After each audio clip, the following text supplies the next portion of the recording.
narito na naman tayo para sa isang napaka-sweet, nakakapanabik at sobrang trending na love story nila Kalingap Jomar at Carla.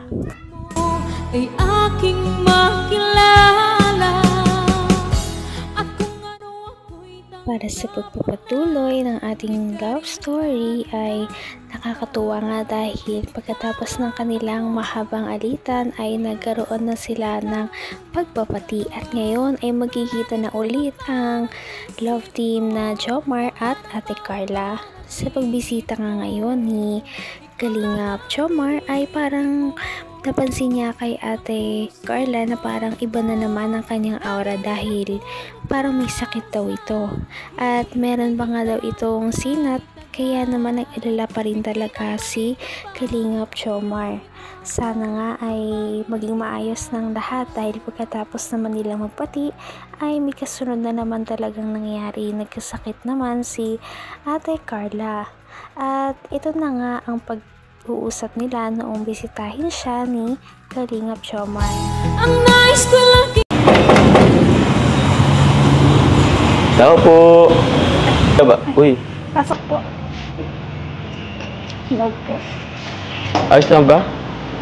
Kumusta ka? Okay lang po. Parang namumutla kaya ata ngayon. Ayos lang ba? Parang Okay lang po. yung ano mo? Parang medyo may pa ng konti. Ayos ka lang? Okay. Tingnan mo nga. Upo muna po kayo. Ha? Sige. Okay lang. Parang madilim sa inyo. Okay lang bang ano natin? Ayun. May kurente naman pala kayo. Upo ka muna po. Sige. Ay. Kumusta ka? Okay lang po. Okay ka lang ba? Yung totoo. Hindi ka naman na mainit. Medyo mainit ka pa eh. Kamusta po yung party niyo? Yung party? Actually, hindi ko na-enjoy masyado eh. Wala ka that time, hindi ka nakasama. Mukha naman pong masaya kayo eh. Nakasmile ka pa nga po eh. Tapos yung partner mo, Nagsiselos ka ba? hindi po ah. Pinasabi ko lang po. Nakita mo ba yun? Nakangiti ako kasi wala naman choice, madaming camera. Tsaka, yung organizer naman yung nag-ano nun eh. Kung ano ako'y tanggap mo na, hindi ka rin nag-aalilangan. Bukod sa tahimik ay parang papansin din natin kay Ate Carla na talagang matiisin siyang klaseng babae. At kahit na hindi siya okay, sinasabi niya na okay lamang ang kanyang nararamdaman para hindi mag-alala si Kalingap Jomar sa kanya. Organizer naman yung nag-ano nun eh. Nagplano. Eh, alam mo naman, kita mo naman, di ba, partner-partner. Ikaw kasi hindi ka dumalo, pero naintindihan ko naman. Masama po talaga yung pakiramdam ko. Kaya nga eh. Anong oras ba yun? Kasi hapon kami, nag-expect kami na makakasama ka namin eh. Diba, hayaan mo na. At okay naman na yun, tapos na yun. Ang mahalaga ngayon, nakita na kita.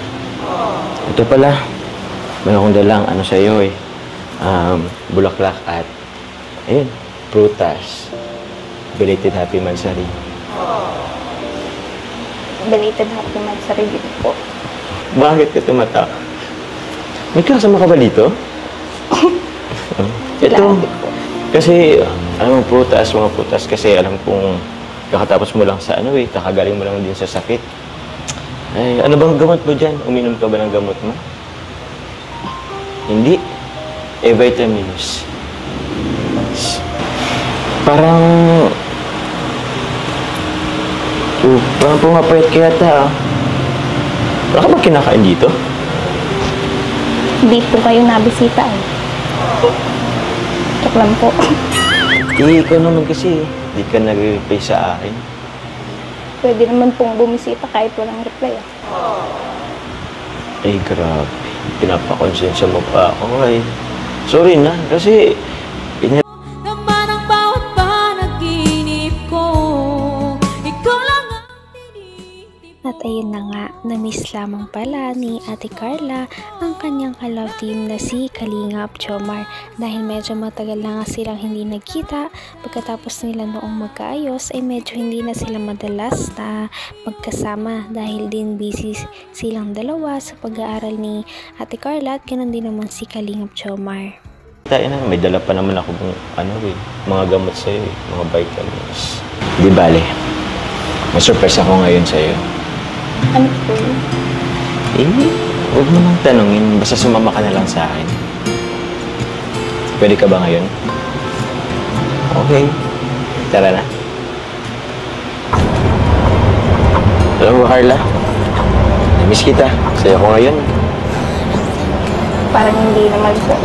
Saya niyo nga po. Oo, masaya ako. Saya-saya niyo po nung nakaraan kahit po wala ako. Alo? Grabe siya. Ba't mo nasabi yun? Kung yung mga nakikita mo sa picture, ganun talaga yun. Kailangan natin maging masaya. Kailangan natin ipakita masaya tayo kasi, lalo na ako kasi that time, puro kasi camera that time isang ano kasi yun, ball, di ba?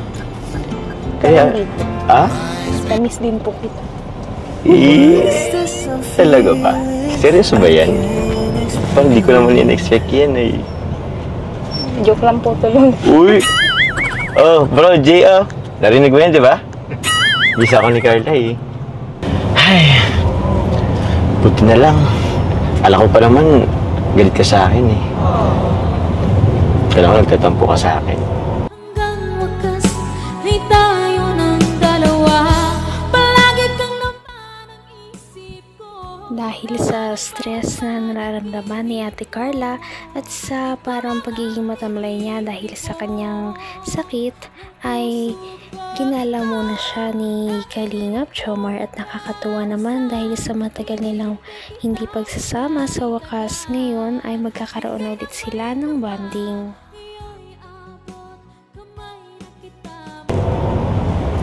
Ba't naman po ako magtatampo sa iyo? Kilala kita Tampuin ka Para naman 8 months natin, kilala na kita.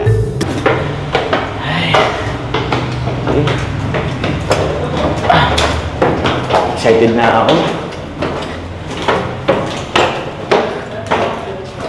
Ano po tayo dito?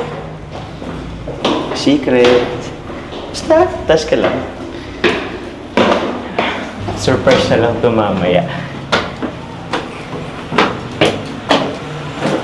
Excited na ako. Ano ba lagi ako excited pag napunta rito? Morning po. Ano ko yan? Tuloy po. Ano po tayo dito? Maano tayo? Basta. Ayun mo lang. Mamaya.